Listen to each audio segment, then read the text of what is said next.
ஓம் சக்தி பராசக்தி.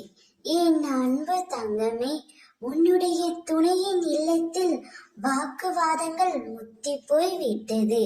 உன்னுடைய துணையின் இல்லத்தில் இறுதி முடிவை இப்பொழுதே எடுத்து விட்டார்கள் என் தங்கமே. நீயும் உன்னுடைய துணையும் பிரிந்திருக்கும் இந்த நிலையில் உன்னுடைய துணையின் இல்லத்தில் உள்ளவர்கள் அனைவரும் உன்னை உன் துணையுடன் சேரக்கூடாது என்று சண்டையிட்டு கொண்டிருக்கிறார்கள்.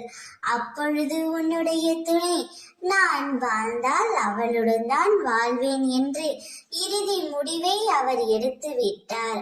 அவருடைய முடிவை உன்னுடைய துணையின் வீட்டில் ஏற்றுக்கொள்ளாமலும் புரிந்து கொள்ளாமலும் சண்டை போட்டு கொண்டிருக்கிறார்கள். ஆனால் உன்னுடைய துணை உனக்காகவே படைக்கப்பட்டவர். அவர் உனக்காக கடவுளால் இணைத்து வைக்கப்பட்டவர்.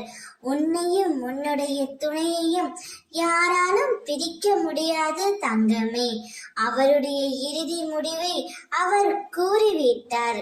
இனிமேல் அவர் உன்னிடம் தானாகவே வந்து சேருவார். யார் யாரெல்லாம் என்னென்னவெல்லாம் சொன்னாலும் உன்னுடைய துணை அதையெல்லாம் கேட்கும் மனநிலைமையில் இல்லை.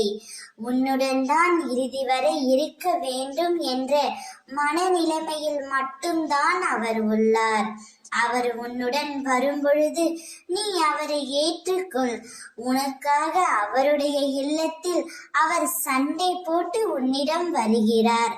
அவரை மனதார ஏற்றுக்கொண்டு புரிந்து கொண்டு விரும்பிக் கொண்டு இந்த வாழ்க்கையே வாழ் தங்கமே. அப்பொழுதுதான் நீ சந்தோஷமாக இருக்க முடியும். ஓம் சக்தி.